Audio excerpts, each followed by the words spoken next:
Ports Authority and the police move to tackle port bottlenecks and illegal checkpoints in a bid to improve trade and cargo movements. On sports news tonight, South Africa to face South Korea in a must-win clash in their final Group A match at the FIFA World Cup, with their hopes of reaching the knockout stage hanging in the balance. And from the nation's capital, Sokoto High Court sentences 3 men to death by hanging following their conviction on charges bordering on terrorism and arms proliferation.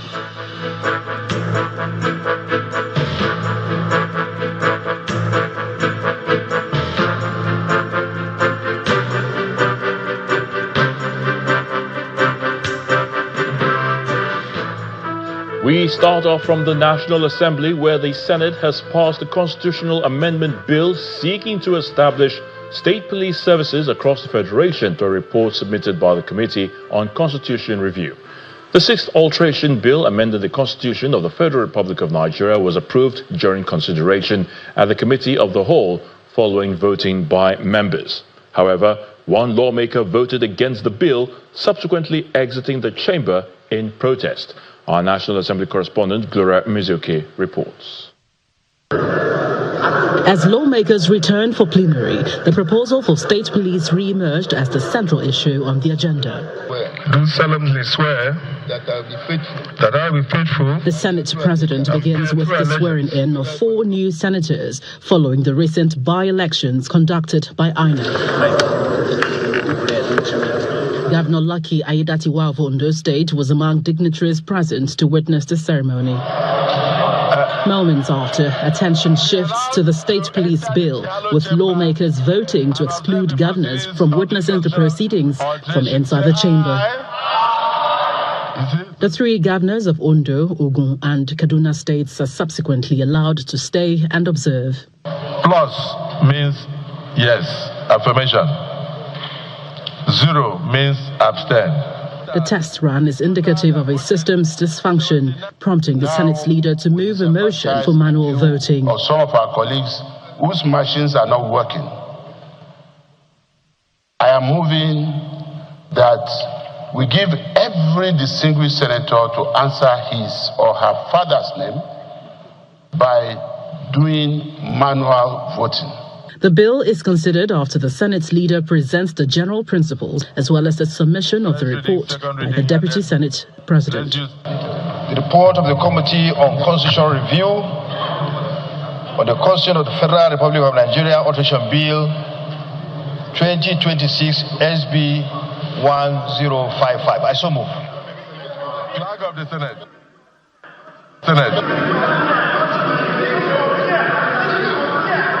As voting commences, there is a lone dissenting vote from the senator representing Kebbi South Senatorial District, who had previously voiced his opposition to the bill.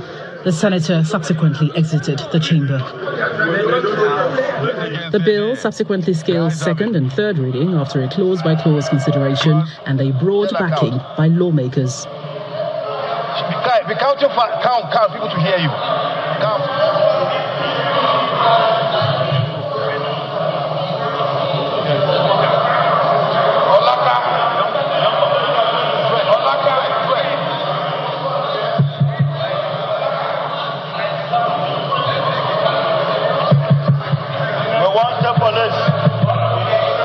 Of what we will also pass today is also to make sure that in those aspects of the Constitution, because I've seen 2 or 3 where it says that the president will merely write a letter and take over, or merely write a letter to no, we think that not just the president but that power must also be shared with the National Assembly.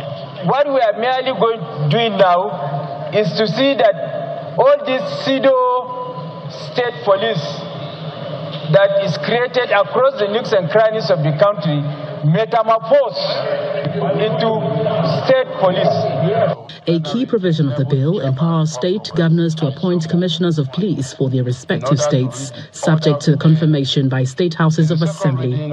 Under Clause 17 of the proposed constitutional amendment, a state police service shall be headed by a commissioner of police of the state appointed by the governor of the state on the recommendation of the National Police Council. With the passage, the legislation replaces the existing Nigeria Police Force framework with a dual structure comprising of a federal police service and the state police services. From the National Assembly, Gloria Omezuke, Channels Television News. With the Senate's passage of the bill on state police, Kaduna State Governor Uba Sani says he is throwing his weight fully on the creation of state police in Nigeria. Governor Sani explained that though the bills can be amended to accommodate or remove whatever identified as error when practiced, he adds the creation of state police will automatically change the present dynamics in the country's national security system. We are looking at the federal police. We have less than 400,000. There are some part of Nigeria you'll go. You move about 100 kilometers or 200 kilometers without seeing any security personnel. Yet, people are living around those areas and those localities and villages. Who is protecting those people? When you're talking about devolution of power, you have to also look at the issue of security architecture of Nigeria. And to do that, most of the federal police force are seen here. You can take someone from Akwa Ibom today and send him to Benengwari in Kaduna as a police officer. It will take him a lot of time to understand the terrain. But that is number one. Number two, as we are speaking, many states in Nigeria have established vigilance services. But do you know why they are not effective? It's simply because the Constitution prohibits them from holding light arms. They can only use firm action, meaning when you send them to go and protect the lives and properties of the people, you are sending them to death sentence. Because those bandits, insurgents they're talking about, most of them operate with AK-49, AK-47, I mean more advanced weapons. Certainly, something has to be done. And every day we are losing lives, people are being kidnapped, and you are blaming the government. Something has to be done. And that was the reason I went to Mr. President and say, it is time to establish support. I'm happy President Bola Ahmed Tinubu is a listening president, and he's someone who believes in this country. What I'm trying to tell most of the people that are worried about the abuse, let's try it. There's room for amendments. Indeed, the shifting dynamics of Nigeria's internal security has for some time now sparked fierce debate around the monopoly of a federal police system in Nigeria. As it stands, that debate is no longer theoretical. It is on the priority list of the National Assembly. In this special report, we take a closer look at the agitations, the historic legislative procedures currently unfolding, and the complex realities of establishing state police in Nigeria. Nigeria's security landscape is at a tipping point. Terrorism, kidnapping, and banditry appears to be overwhelming the federal policing structure, prompting relentless agitations from regional, socio-political groups and civil society organizations who argue that a centralized force lacks local intelligence and rapid response capabilities. For years, the call has been clear. Community safety must be localized. Now, that call has crystallized into a tangible legislative reality.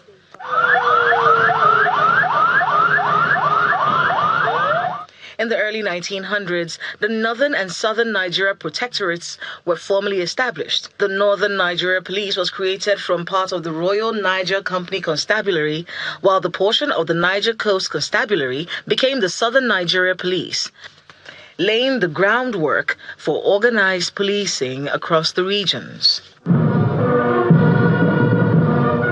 However, in 1914, the various regional police forces were merged, with administration centralized in Lagos for efficiency.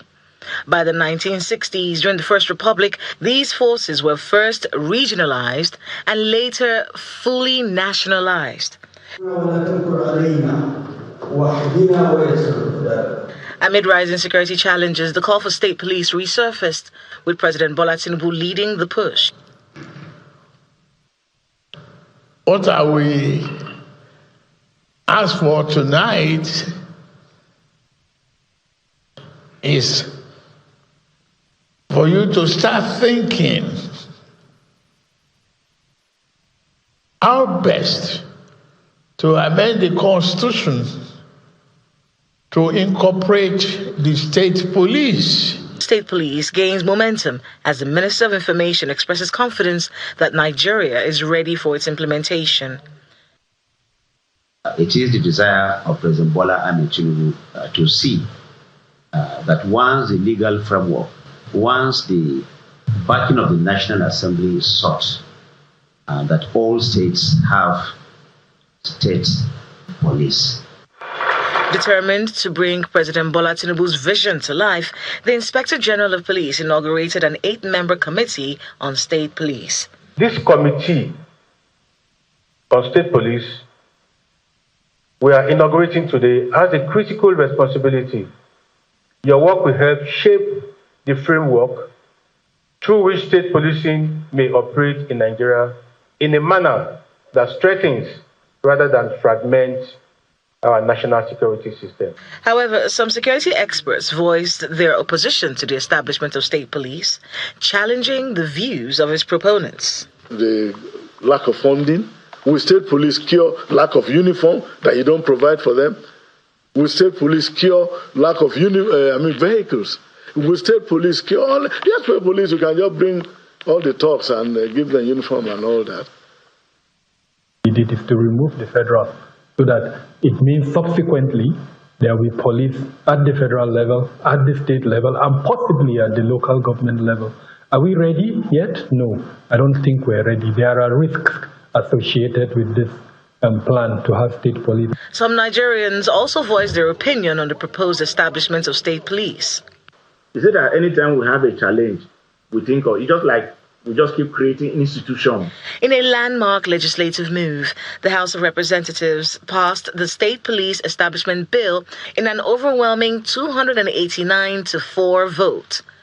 Shortly after, President Bola Tinubu formally transmitted an executive constitution alteration bill to the Senate, urging accelerated passage to reorganize the country's security architecture.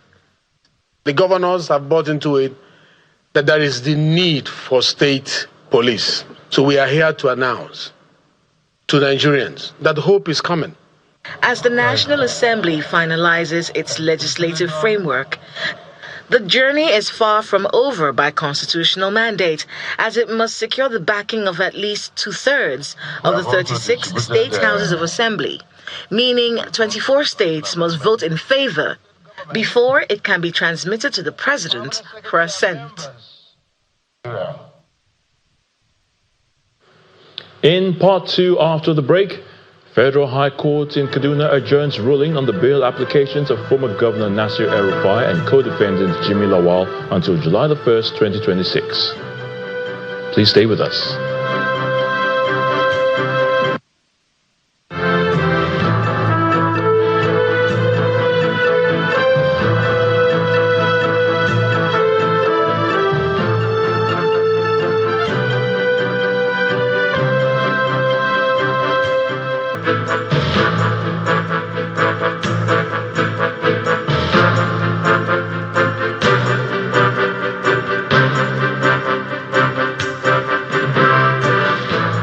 Welcome back. If you have just joined us, you're watching the News at 10 on Channels Television, broadcasting live from Lagos. A reminder of our top stories. The Senate passes a constitutional amendment bill to establish state police services, creating a framework that operates concurrently with federal authorities and effectively ends the federal government's exclusive policing control. NDLEA dismantles a fortified industrial-scale methamphetamine laboratory operated by a Nigerian-Mexican drug cartel hidden in Tapa Village Forest, Ibarakwa North local government of Oyo State, arresting key suspects. Federal High Court in Kaduna adjourns ruling on the bail applications of former Governor Nasir El-Rufai and co-defendant Jimmy Lawal until July the 1st this year. And Chinese Foreign Minister Wang Yi urges swift restoration of normal navigation through the Strait of Hormuz to safeguard global trade, industrial stability, and supply chains.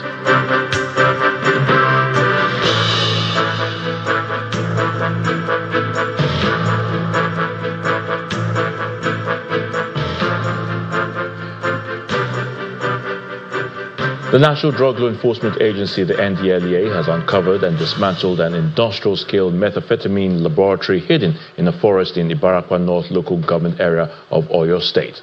The agency says 5 suspects were arrested during the operation, including a 56-year-old Mexican national allegedly brought into Nigeria to provide technical expertise for large-scale methamphetamine production.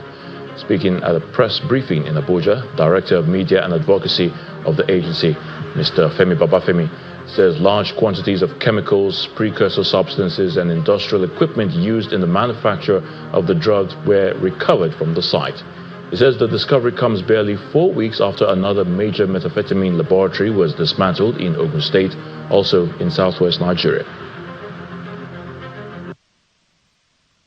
Today, we are proud to announce that our operatives acting on zero-sharp, credible intelligence have struck another decisive blow deeper into the heart of yet another cartel. Members of the cartel on site. They include a 56-year-old Mexican methamphetamine expert, Joseph Villa Ochoa, brought in specifically to provide the technical expertise for large-scale synthesis, and 4 Nigerian collaborators providing logistical support, cover, and local operations.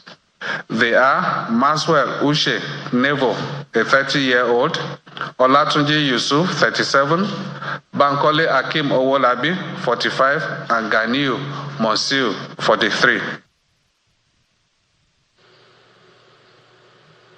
To the courts now. A federal high court sitting in Kaduna has postponed its ruling on the bail applications filed by former Kaduna State Governor Nasir El-Rufai and his co-defendant Jimmy Lawal until July 1, 2026, in an alleged corruption case brought by the Independent Corrupt Practices and Other Related Offences Commission, ICPC. The ruling was deferred by Justice Hawau Buhari today after hearing submissions from both the prosecution and defense teams. Mr. El-Rufai, Mr. Lawal, and 5 corporate entities were arraigned before the court on an amended 11-count charge bordering on alleged abuse of office, financial impropriety, and money laundering. During the proceedings, Mr. El-Rufai pleaded not guilty to count 1 of the charge, while Mr. Lawal entered not guilty pleas to count 6, 7, and 8. One of the corporate defendants, Singularity Network Security Limited, was arraigned on counts 2, 3, 4, 5, 9, 10, and 11. The defense informed the court that applications seeking bail for the defendants were pending. After listening to arguments from both sides, Justice Buhari adjourned the matter for ruling on the applications.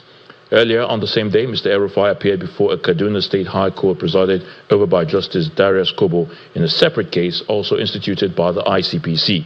And the state court case involves allegations of abuse of office and money laundering allegedly committed during Mr. El-Rufai's administration between 2015 and 2023. Following the hearing, Justice Kobo adjourned the matter until June the 29th this year for continuation of proceedings. However, Nasir El-Rufai and the other defendants have denied all allegations and pleaded not guilty to the charges. So now let's head to the nation's capital, where Gloria Mizoke is standing by to give us the latest from our Abuja studios. Great to see you again, Gloria. Over to you.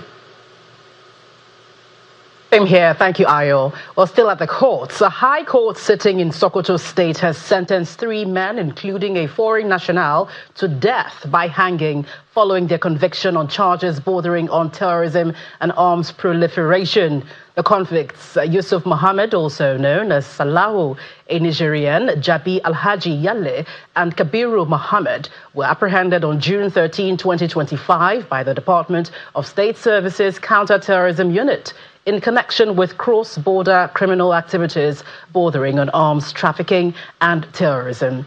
Delivering judgment in the case presided over by Justice Mohammed Nuruddin Bello, he found all 3 defendants guilty as charged and sentenced them to death by hanging. The court also ordered the forfeiture of all monetary exhibits recovered from the convicts to the federal government.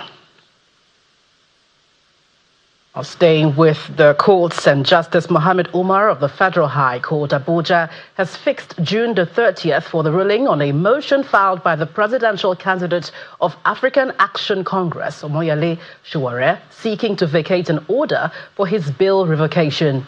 At the resumed hearing, counsel to Mr. Sowore, Mr. Raphael Adakole, informed the court that the matter was adjourned for hearing of the application to set aside the order of the bench warrant and revocation of bail of the defendant on account of his absence in court on June 16, which was challenged by counsel to the DSS, Mr. Akinlolu Kende. Our correspondent, Emanuela Ekele, reports. Even the bandits are not treated like this. The presidential candidate of African Action Congress, Mr. Omoyele Sowore, arrived at Federal High Court Abuja amidst heavy security for the hearing of his application to set aside the order of bench warrant and revocation of his bail. Sowore, sorry, allow his lawyer access to him. Be talking to them. Excuse me.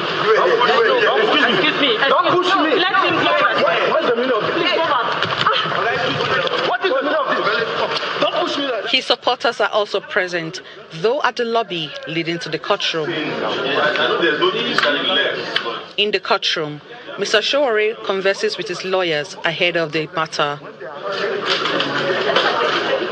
At the resumed hearing, counsel to Sowore, Mr. Raphael Adakole, informed the court that the matter was scheduled for the hearing of the application. He prayed the court for an order setting aside the order made on June 16, revoking the bail and issuing a bench warrant against Sowore due to his non-appearance in court on the said date and restoring the status quo before that date. He urged the court to grant other prayers in the application in the interest of justice. Responding, counsel to the DSS, Mr. Kende Akinlolu, opposed the application, arguing that Mr. Sowore had not placed truthful facts before the court that was capable of swaying the court to exercise its discretion in his favor. After listening to parties, Justice Umar adjourned the matter to June 30 for ruling. Shortly after adjournment, Mr. Adakole prayed the court to release Mr. Sowore to him while undertaking to produce him on the next adjourned date. This request was opposed by the prosecution counsel, stating that such application cannot be done orally. Mr. Adakole told the court that he was only holding brief for his senior advocate, Mr. Adeyinka Olumide Fosika, who he believes has impeccable character. However, the judge says that if Sowore is released to the counsel, it would mean that he had already ruled on the application. He concluded that the matter stands adjourned. Outside the court premises, his supporters gather in solidarity with placards.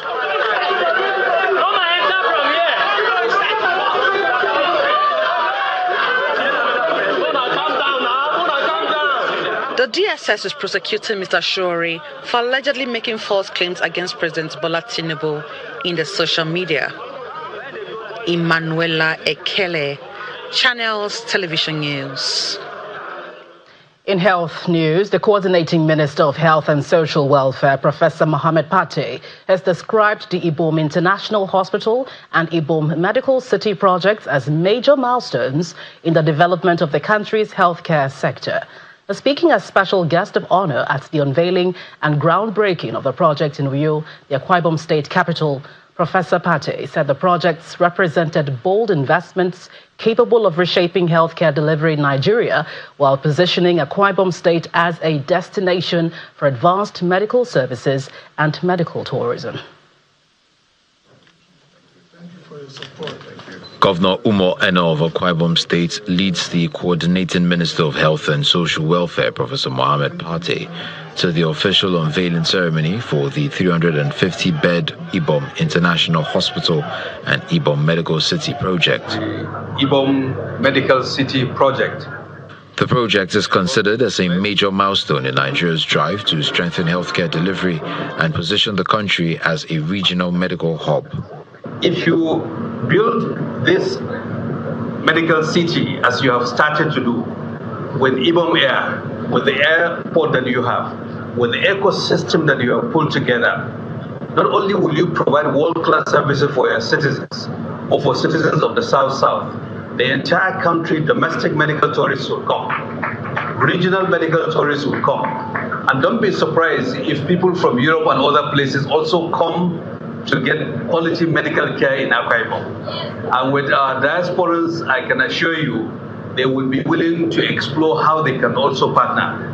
The project is a flagship healthcare infrastructure initiative by the Akwa Ibom State government, which the governor described as one of the most ambitious investments undertaken by his administration and a critical component of the state's long-term healthcare strategy. The Ibom International Hospital is designed and conceptualized to help reverse medical tourism by delivering world-class healthcare services across critical specialties, including oncology, cardiology, cardiovascular surgery, neurology, neurosurgery, trauma care, orthopedics, critical care, and other advanced fields of medicine.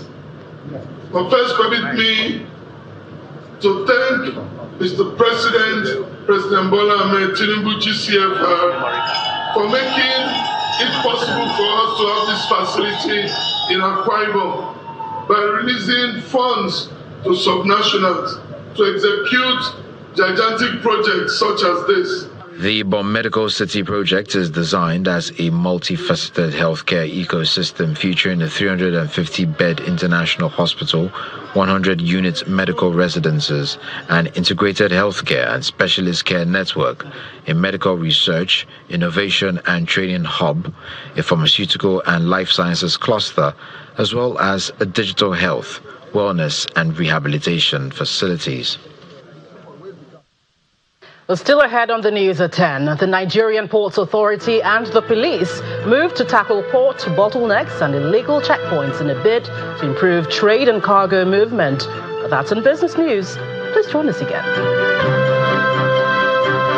Welcome back. You're still watching the news at 10, coming to you live on Channels Television. To company news, Jaiz Bank PLC has delivered another year of strong double-digit growth in 2025, solidifying its leadership in Nigeria's non-interest banking sector in spite of headwinds of inflation, exchange rate volatility, and high operating costs. The bank's managing director, Mr. Haruna Musa, made this known while presenting the audited financial results for the year ended December 31st, 2025, at a press briefing in Abuja. The 14th annual general meeting of Jaiz Bank is holding virtually. After the opening prayers, the meeting is called to order as financials as at December 31st, 2025 is read and thereafter adopted. The bank announced a rise in its assets, which now stands at 1.3 trillion naira. After the virtual meeting, the managing director of the bank then briefs journalists on how the bank fared. Our customer deposit has grown by over 24% from our 904 billion to over 1.12 trillion in the previous financial year of 2025. This further reflects growing customer confidence in our brand, in our product, and in our service delivery. Other key growth performance of the bank includes a rise in gross earnings to 102.8 billion naira, while profits before tax grew by 28% to 31.3 billion naira. The bank's capital adequacy ratio improved significantly to 26.89%, coming from 23.87%, representing about 12.6% increase year on year. This very strong capital position provides adequate capacity for the bank to support future growth, absorb any potential shock, and position Jaiz Bank to take advantage of emerging opportunities in the financial services sector. And yet again, key milestones in 2025 include the successful corporate rebranding of Jaiz Bank, with you for life, and becoming the first African institution admitted as a primary dealer of the International Islamic Liquidity Management Corporation. Jaiz Bank happens to be the first non-interest bank to cross the revised Central Bank of Nigeria new capital requirement. But capital is beyond just regulatory. It is also very strategic. So this year, Jaiz Bank is poised to match with the capital of other conventional players. For the year 2026, Jaiz Bank says it will accelerate digital transformation, deepen retail and SME banking, expand financial inclusion, and continue its capital raising program to drive greater shareholder value. Sarah Achimugu, Channels Television News. We turn attention to Borno, where the state government has procured and distributed 27,000 metric tons of fertilizer and approved 50% discount to farmers across the state, including the implementation for agricultural insurance program for smallholder farmers. In the last 1 year, rural grazing areas have also been established to avert clashes between farmers and herders as well. In this report, Channels Television looks at the intervention of the governor in the agriculture sector and livestock production across the 27 local governments.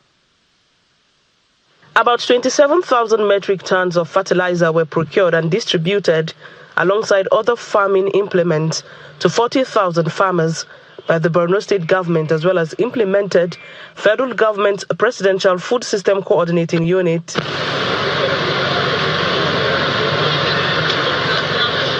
The government also procured and distributed free certified seeds, agrochemicals under the emergency food palliatives to the internally displaced persons, returnees and vulnerable households. It also drilled several solar-powered boreholes to support dry season irrigation farming across the state as part of its recovery drive from the Boko Haram conflict. What you are seeing now in front of my humble self are 2,000 bags of NPK fertilizers, 1,000 units of water pumps, comprising of 800 units of gasoline water pumps, and then 200 units of solar water pumps. The administration of Professor Babagana Zulum also established rural grazing areas, livestock breeding centers, and field school where new and hybrid livestock are grown. The government also procured 18,000 parent stock noilers, broilers, and layer beds to improve poultry farming in some selected communities, as well as fish farming to encourage the returnees to be self-reliant. Each of the 461 households from 18 communities in Maha local government area of Borno State who have been victims of Boko Haram insurgency will receive a food, a heifer, goods and humanitarian relief. Especially that agriculture holistically is universally recognized as a pillar of national economies, and if appropriately positioned, and its vast potentials in all ramifications are tapped. The state government is optimistic that these interventions is gradually boosting agricultural and livestock activities in the state, while creating jobs and increase internally generated revenue for the state. Well, that's it from the nation's capital. It's back to you, Ayo, in Lagos. Thank you so much, Gloria. In Rivers, a 6-story building under construction has collapsed along Odili Road, in Port Harcourt, the Rivers State capital. Emergency responders have pulled 4 victims from the rubble, and 1 is confirmed dead, while 3 others are receiving urgent medical care. However, rescuers fear more individuals remain trapped as operations continue at the scene.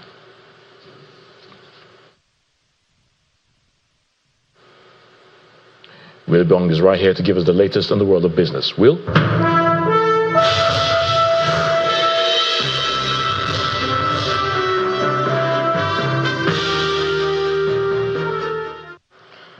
Thank you, Ayotunde. Nigeria's efforts to improve trade and port efficiency receive a boost as the Nigerian Ports Authority and the police move to eliminate illegal checkpoints along the Apapa and Tin Can ports corridors. The move comes amid concerns that unauthorized roadblocks and traffic bottlenecks continue to delay cargo movement and increase logistics costs for businesses. To address the challenge, the NPA, police and other stakeholders have agreed to strengthen coordination, improve traffic flow and eliminate extortion along port access roads. The NPA says the measures will help reduce the cost of doing business, speed up cargo evacuation, and enhance the competitiveness of Nigerian ports. Now, in the manufacturing sector, the backbone of Nigeria's fast-moving consumer goods industry is being tested by energy unreliability.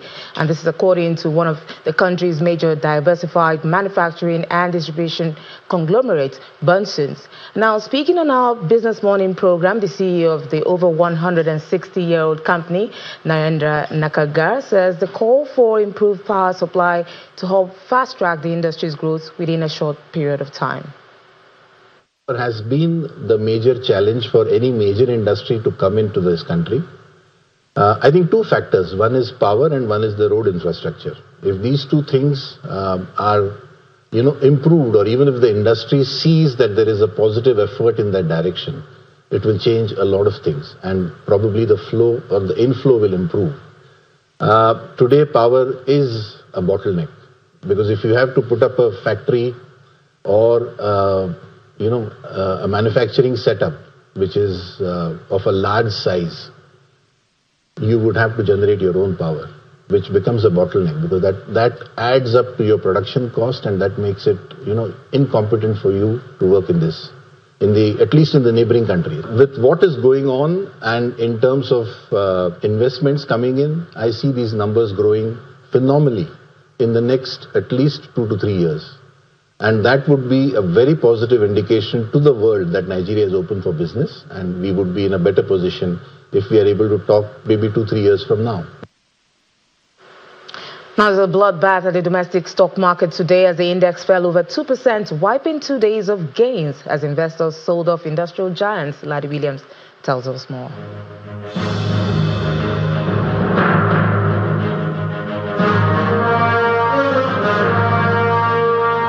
Well, the midweek trade snaps a 2-day win streak, wiping out about 3 trillion naira from the market capitalization just like that. And we see a 2.35% drop, managed to hold on to the 235,000 level.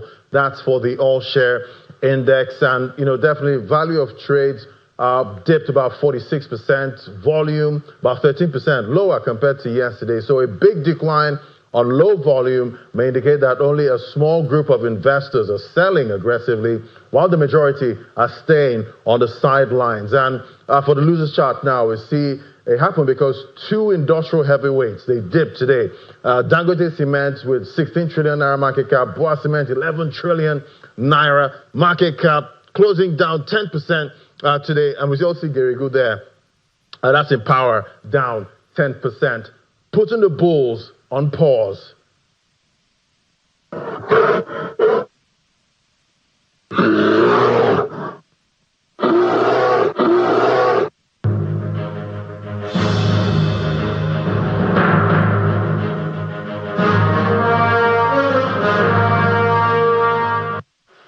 Thank you, Ladi. Let's hope for a rebound tomorrow. Let's see how other major stock markets around the world perform today.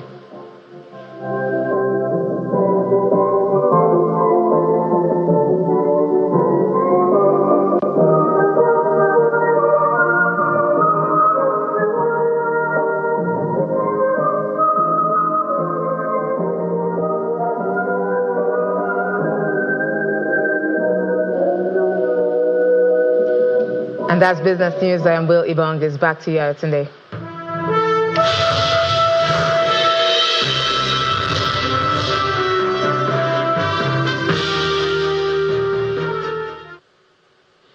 Thank you, Will. Still to come on the news at 10, Chinese Foreign Minister Wang Yi demanded for the swift restoration of normal navigation through the Strait of Hormuz to safeguard global trade, industrial stability, and supply chains. That's on the international scene. Join us again.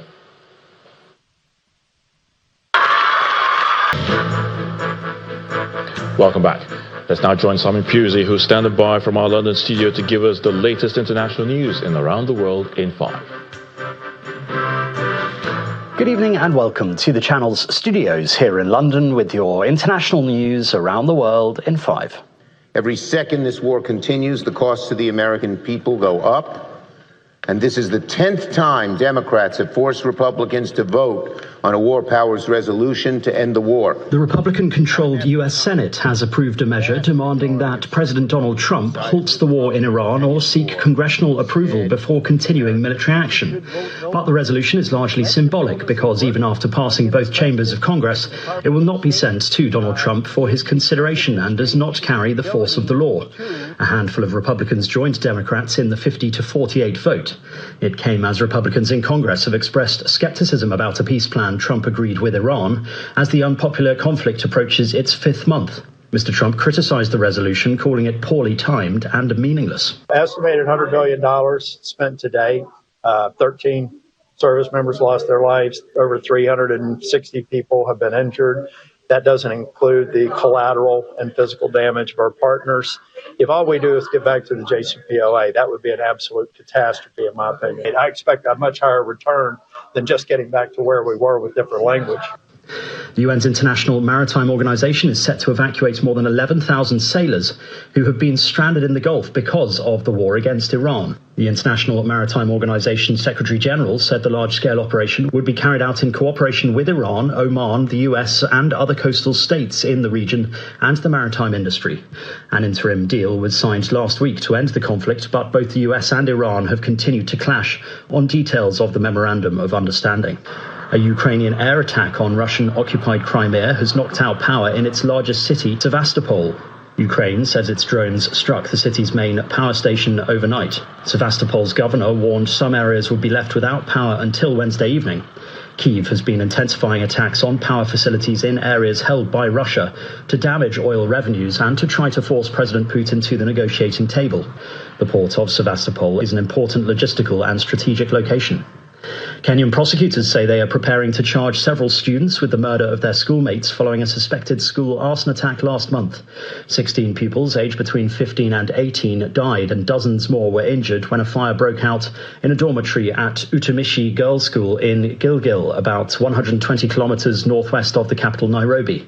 8 students were later arrested after police said they may have been involved in starting the fire by setting mattresses alight near an exit. The fire at the end of May tore through the upper floor of a dormitory containing 135 bunk beds and housing 202 students, forcing them to flee through a single doorway after the emergency exit failed to open. France has confirmed its first case of Ebola, a doctor who had returned from a humanitarian mission in the Democratic Republic of Congo. The doctor was immediately admitted to a specialized facility and is in a stable condition, according to the French Health Ministry. Democratic Republic of Congo announced an Ebola outbreak last month, but experts believe the virus had been circulating for weeks previously. More than 260 people are confirmed to have died from the virus, while 1,000 people have been infected. Tens of thousands of homes are without power in western France as temperatures are set to peak across the country during a record-breaking heatwave. Around 68,000 homes in Brittany have been affected. More than half of the country remains under a red heat alert with a high of 43 degrees Celsius possible. The peak comes after the country experienced its hottest day since records began on Tuesday. The heatwave has spread to other parts of Western Europe on Wednesday, with an orange alert for dangerous weather in place for parts of the Netherlands.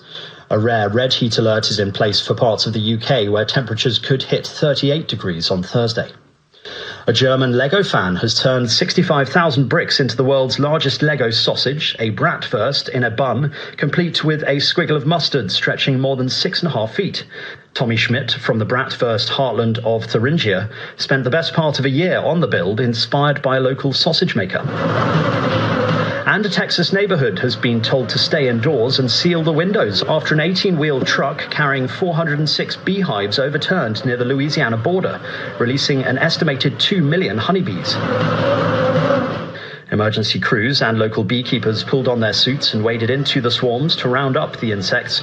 Remarkably, the only casualty was a single sting to a photographer who got a little too close. And that's your international news around the world in 5. Now back to the channel's studios in Lagos.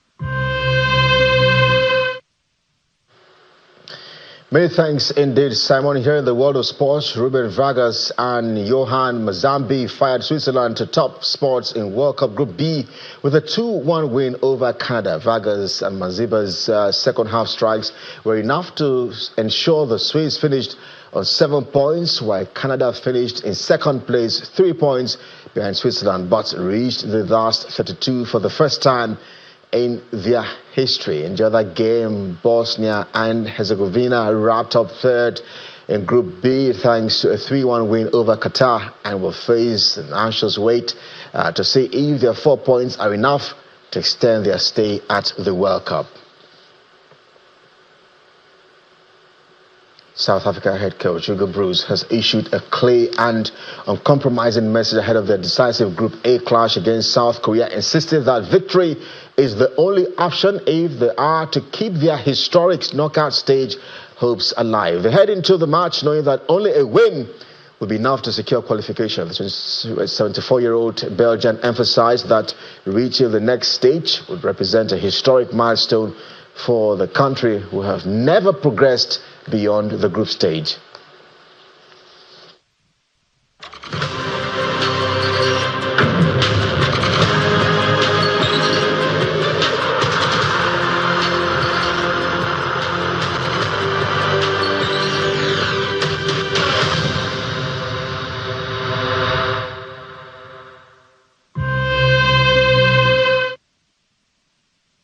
That's Sports Tonight. I am Kelly Egigas. Back to you today. And the main news again.